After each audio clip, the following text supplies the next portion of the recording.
Hello out there and welcome back to Delirious. So this is my autumn project, and because it's me, I am still working on it on the 22nd of December. So you'll get it just in time for Christmas. My winter doll, which I am also currently working on, will probably be ready by Easter? I don't know. Yeah. I've had a lot of online work recently and I'm incredibly grateful for it because as an actor I didn't think I would have any work this year. So yeah, like I said, very, very grateful to be working, but it has slowed my doll making process down a little bit. But it's all good. If you would like to see some of my winter fairy project, there are tidbits on my Instagram, which is @DeliriousWorkshop. I won't have time to do a full YouTube video for my winter fairy, so if you would like to see the progress I'm making on that doll, including my latest glue gun injury, check out my Instagram, Delirious Workshop. And in the meantime, I hope you enjoy my autumn project, and Merry Christmas.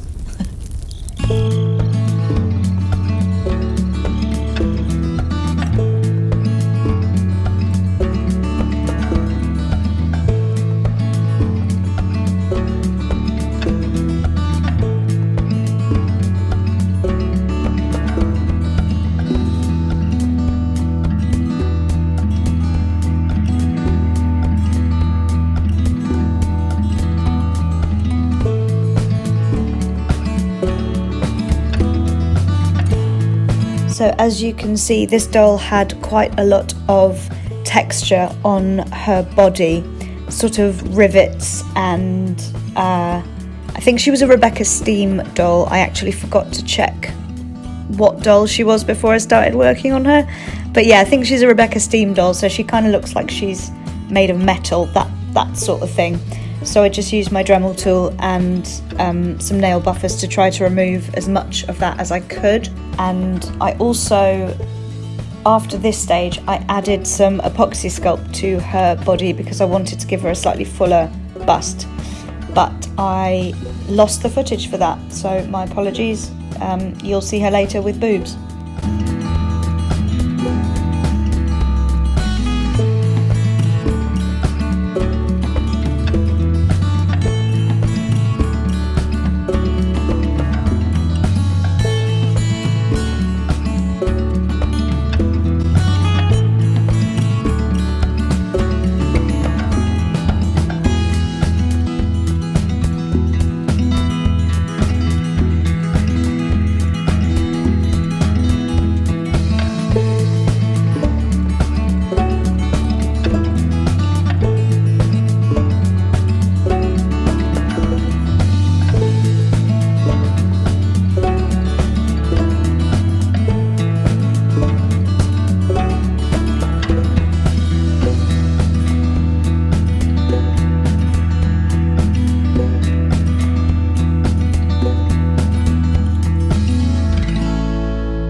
This doll's face, this poor girl, she went through a lot. Basically I was cack-handed and I was in a hurry and I scratched her eye, and I think it's because I didn't wait for the layer of Mr. Super Clear to dry. I didn't give it long enough to dry, and I started to draw on top and I scratched her eye. Thought I was going to be able to fix it. I couldn't fix it, and then when I thought, it looks alright, I'm happy with it, I put the lashes on. Basically, again, cack-handed and in a hurry, managed to get her eyelash stuck to her eyeball, and when I carefully pulled it, it flaked off all of the layers and she just had a big, like, bald spot in the middle of her eyeball. and I thought I was going to have to take off her whole face and redo the entire face up, but I decided to kind of experiment a bit, and I ended up scratching off every layer of paint, every layer of pencil and Mr. Superclear on her eyeballs, and then I used paints. So you'll see later in this video a little bit of the process of me trying out painting her eyes, and you'll see at the end I managed somehow to wrestle a new set of eyelashes on.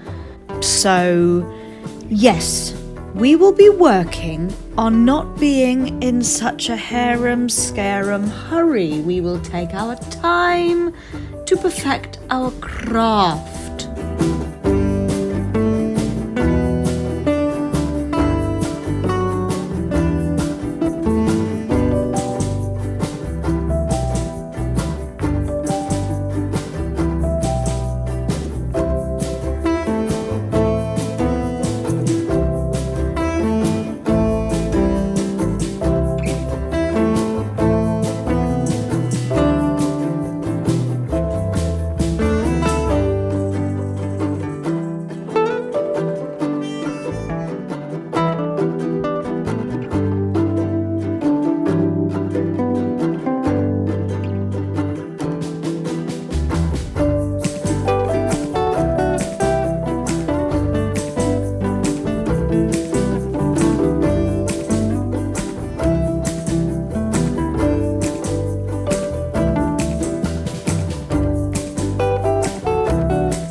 Here I'm just using a dark pencil to kind of accentuate some of that texture that I left on her skin that I decided not to sand off earlier.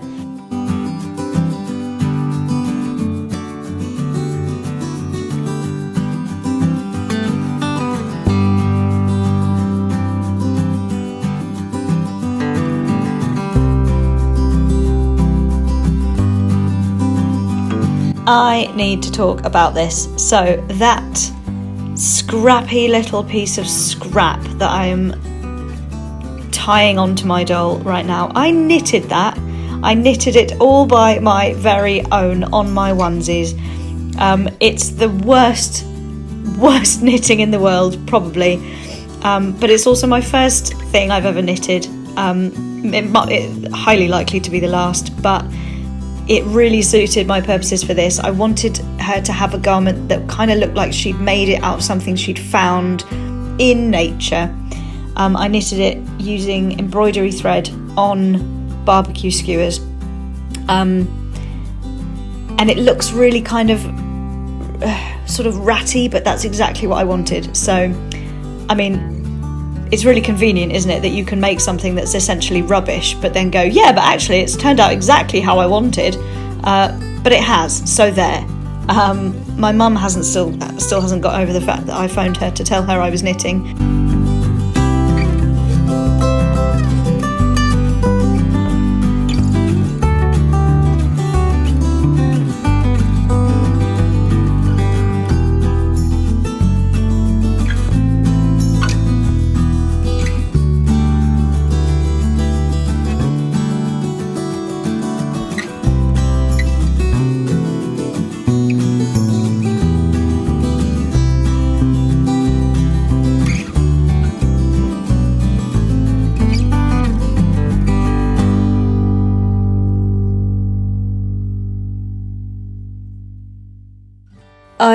I used hot glue to attach the yarn hair to the head of the doll, and here I'm just pinning in some extra sections to give the hair a little bit more body.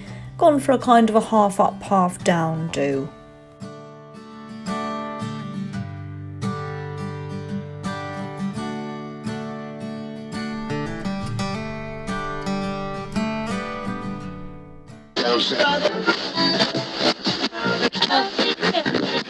This just in.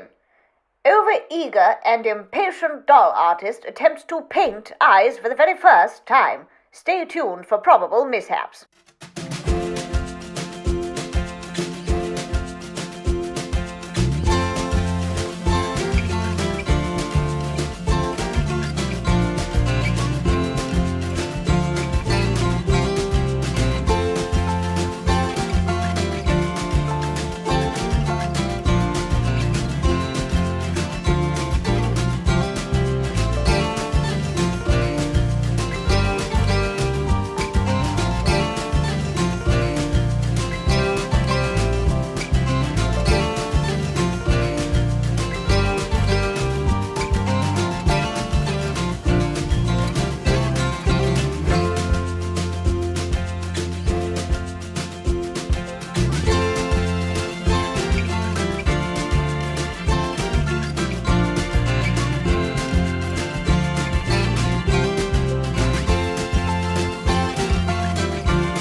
Speaking of the cat, these feathers that I'm using are the slightly mangled remains of one of her cat toys, which she has gone off playing with. So I figured I could upcycle them.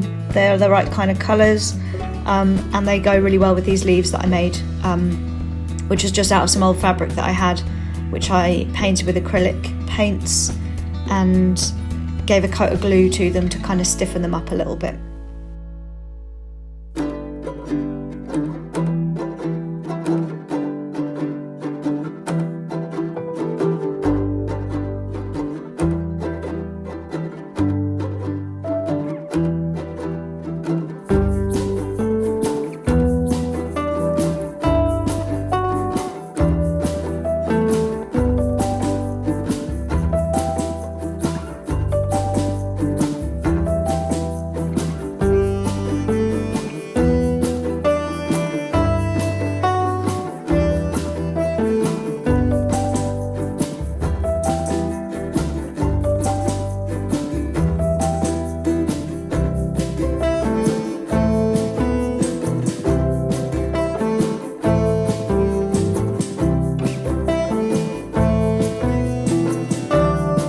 She needed a jacket because it's getting chilly, so I made her this kind of fur thing out of an old headband I had knocking about.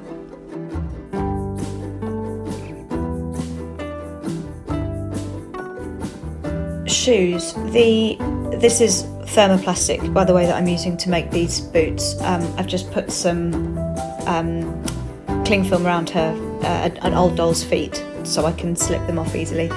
The problem I find with Monster High dolls is they look weird if you don't put them in a pair of shoes which has a heel. They just look like they're permanently on tiptoe. So what I might do in the future with this doll, if I'm brave enough, is to saw her feet off, sculpt her some new feet which are flat, because I think these boots that I made, I quite liked them, but they look a bit weird without the heel. She's permanently on tiptoe because she's got no choice.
Now, having looked at my collection of dolls, out of the 4 of them, I've realised that they possess one bow and arrow, a cutlass, a dagger, a kitchen knife and a pistol. That's quite a lot of weaponry between... Oh, and a nasty set of claws, and that is quite a lot of weaponry between 4 of them. So I decided that this doll is... I was going to make her... I was talking with my sister-in-law and we had different ideas about making her a spear or like a net. Is she a fishing kind of a gal? And then we thought, nope, she's a vegan, so she's getting a cute little bag to do her gathering in. So nuts, berries, seeds, generally if it's in a hedge and it's not breathing, she'll eat it.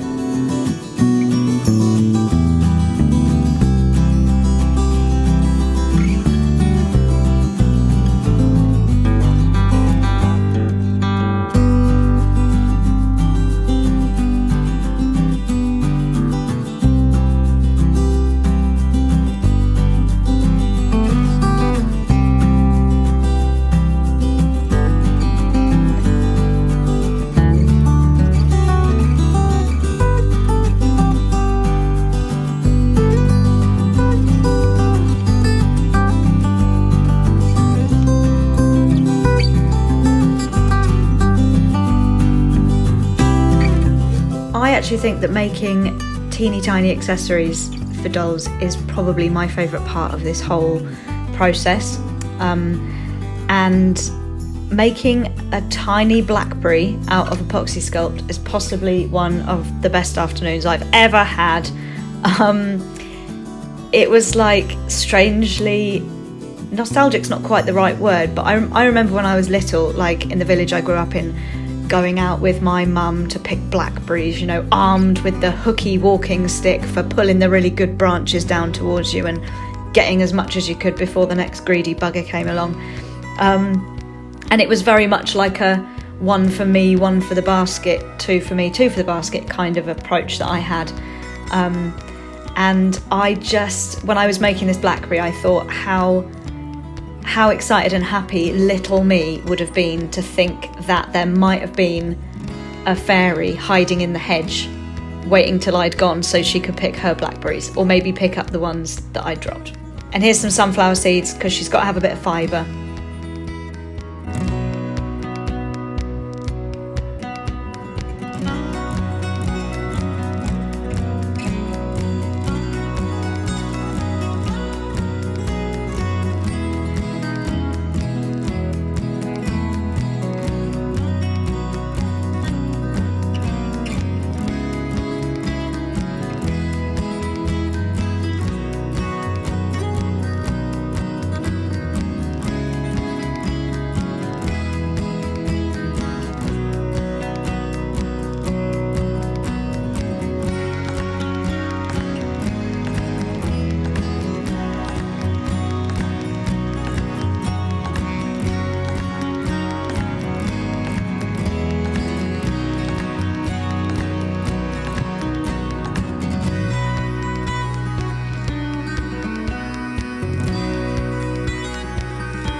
And here she is. Here is my autumn fairy.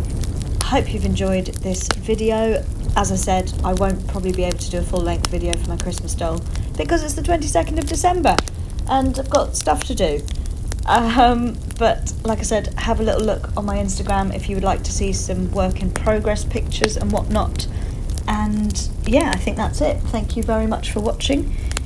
Like, subscribe, so you know when I make more videos, whenever I get around to it.